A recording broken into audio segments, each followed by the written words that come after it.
ప్రభువును ప్రియ రక్షకుడైన యేసుక్రీస్తు నామంలో ఈ యొక్క గ్రామ ప్రజలైన మీ అందరికీ కూడా శుభాలు, వందనాలండి. దేవుని యొక్క మాటను బట్టి ఈ లోకంలో ఉన్న ప్రతి ఒక్కరూ కూడా నశించగా నిత్య జీవం చేరాలనే ఉద్దేశం కలిగి దేవుడిచ్చిన ఆజ్ఞను బట్టి ఈ యొక్క దేవుని మాటలు చెప్పడానికి మేమందరం వచ్చామండి.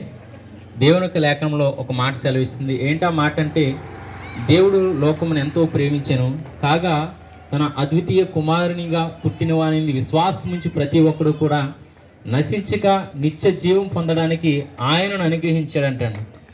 ఈ నశించిపోవడం ఏంటని మనం చూసుకున్నట్లయితే కనుక, లోకంలో ఉన్నటువంటి ప్రతి జనాంగం కూడా దేవుని చేత ఏర్పాటు చేయబడిన వారు అన్నమాటని. అంటే దేవుడు వారందరినీ కూడా నీతిమంతులుగాను పరిశుద్ధులుగాను పుట్టించినప్పటికీ కూడా ఈ యొక్క మానవుడు దేవునికి వ్యతిరేకిగా ఆయన ఇచ్చిన ఆజ్ఞను అతిక్రమించినప్పుడు ఈ లోకంలోనికి పాపం అనేది ప్రవేశించిందన్నమాటండి.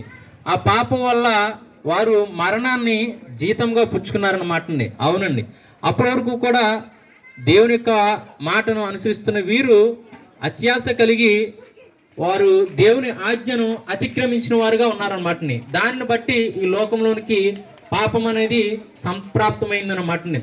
అయితే ఈ పాపం నుంచి మానవుడు ఏ విధంగా తొలగి నిత్య జీవంలోనికి చేరాలి అంటే, నిత్య జీవం అనడానికి దానికి వ్యతిరేకమైనటువంటి మరొకటి ఉన్నదన్నమాట. అదేంటంటే నిత్య నరకం అన్నమాట అండి. ఈ నిత్య జీవంలో ఉన్నవాడు యుగ యుగాలు కూడా దేవునికి కుమారులుగా కుమార్తెలుగా ఎంతో సంతోషం కలిగిన వారుగా ఉంటారన్నమాట అండి. అయితే ఈ నిత్య నరకం అనబడినటువంటి ఆ ప్రదేశంలో ఎవరైతే దేవునికి విరోధం కలిగి దేవుని ఆజ్ఞలకు లోబడక వారిని వారు పాడు చేసుకోవడం కాకుండా వారితో పాటు అనేకులను పాడు చేసినటువంటి అనేక మంది ఈ నిత్య నరకంలోనికి పోవలసి ఉందన్నమాట అండి. అయితే ఆ నిత్య నరకాన్ని తప్పించుకొని నిత్య జీవంలోకి వెళ్ళాలంటే దేవుని చేత ఏర్పరచబడినటువంటి, అంటే లోకంలో ప్రతి ఒక్కరిని చూసినట్లయితే కనుక మానవుని యొక్క నీతి కానీ మానవుని యొక్క పరిశుద్ధత కానీ చూసినట్లయితే ఏ ఒక్కరు కూడా నీతిమంతుడనేవాడే లేడనమాట అండి. అయితే దేవుడు అటువంటి నీతిమంతుడైనటువంటి తానే ఈ లోకంలోనికి నరునిగా, అంటే సర్వ మానవాళి యొక్క ఆ పాప పరిహారార్థం ఒక నీతిమంతునిగా తానే ఎంతో సర్వ సృష్టిలో కూడా, అంటే ఆకాశ మహాకాశాలకు పట్టనటువంటి ఈ దేవుడు ఈ లోకంలోనికి మన మధ్య సంచరించాడనమాట నరరూపిగా.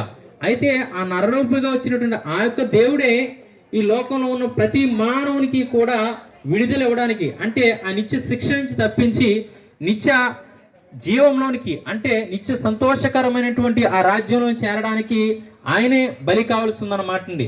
అటువంటి విధంగా ప్రభువైన యేసుక్రీస్తు 2000 సంవత్సరాలకు పూర్వం ఆ యొక్క గ్రామంలో యెరూషలేము అనేటువంటి ప్రాంతంలో మన కొరకు పుట్టాడనమాట అండి. కన్యక గర్భమందు శిశువుగా జన్మించి అనేక ప్రాంతాల్లో సువార్తను ప్రకటించి మనందరి కొరకు తన రక్తంను కార్చి శిలువలో బలి అయి, నేను తిరిగి వస్తాను, ఎవరైతే నా యందు విశ్వాసం ఉంచుతారో వారందరూ కూడా నా రాజ్యంలో క్షేమంగా ఉంటారు అని చెప్పి దేవుడు వాగ్దానం ఇచ్చి మరీ వెళ్ళాడనమాట అండి.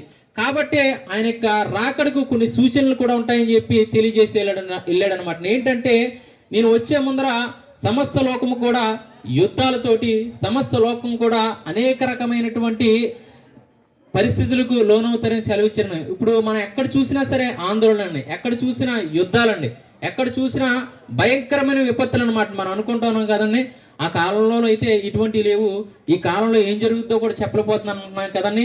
దానికి గల సూచన ఏంటంటే దేవుని వాక్యంలో తేటగా చెప్పబడింది అనమాటని. ఆయన యొక్క రాకడకు ఇది సూచన అనమాట అండి.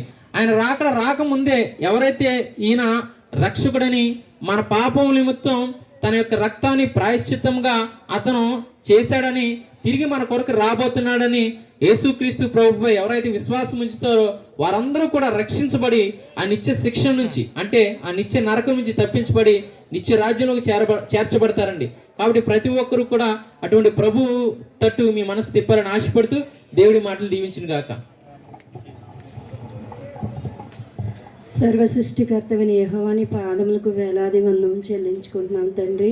నాయన ఈ గ్రామానికి నడిపించి, నాయన ఇదిగో ప్రభువా ఈ ఈదిలో నాయన ఎంతమంది నాయన అయితే వింటున్నారు, ఈ మైక్ వెళ్ళడం ద్వారా ఎంతవరకు ఈ మాటలు వినబడుచున్నాయో ప్రభా, ప్రతి ఒక్క హృదయాన్ని ఈ మాటలు తాకడానికి సహాయం చేయండి ప్రభా. నీ పరిశుద్ధాత్మ ద్వారా కార్యం జరిగించండి ప్రభా. నాయన అవును ప్రభా, ఎంతో ప్రయాసపడి సువార్త ప్రకటిస్తుండగా తండ్రి నాయన, ఈ సువార్త విషయంలో నాయన అనేక మందికి నాయన వాళ్ళ హృదయాల్లో నాయన మంచి నేలను పడిన విత్తనముల వలె నాయన ప్రతి ఒక్క మాట కూడా ఫలించబడాలి ప్రభా.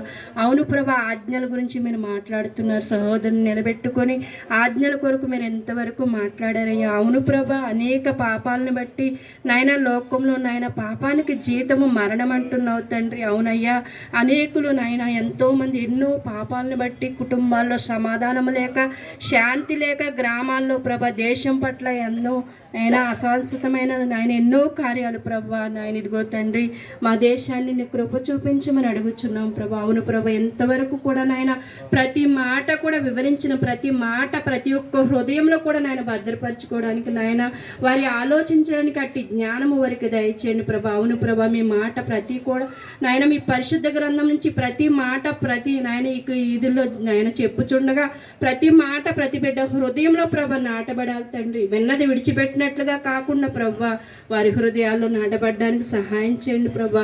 అవును ప్రభు, ప్రతి ఒక్కరి కొరకు నువ్వు ప్రాణం పెట్టవయ్యా, నీ పరిశుద్ధ రక్తాన్ని కార్చావు తండ్రి. అయా అవును ప్రభా, వాళ్ళు వీళ్ళని కాదు కానీ ప్రభా ప్రతి ఒక్క మానవుడి కొరకు నాయన మానవ రూపం దాల్చి తండ్రి అనేక శ్రమలు నువ్వు సహించావు తండ్రి. అయా మాకు మాదిరికి చూపించి లోకంలో ప్రభా మీరు నాయన సిలువలో ప్రాణం పెట్టారు తండ్రి. మీ ప్రాణము మా కొరకు అని ప్రతి ఒక్కరు కూడా తెలుసుకున్నట్లుగా ప్రభా నాయన చెప్పిన ప్రతి మాటను కూడా నాయన ప్రతి ఒక్కరు హృదయంలో నాటబడి తండ్రి నాయన మేము చేసిన ప్రతి ప్రార్థన కూడా మీరు ఆలకిస్తున్నారని ప్రభా నాయన ఈ చిన్ని ప్రార్థన ఆలకించి అంగీకరించమని యేసుక్రీస్తు నామములో ప్రభా బ్రతిమలాడి వేడుకొంచున్నాం పరమ తండ్రి.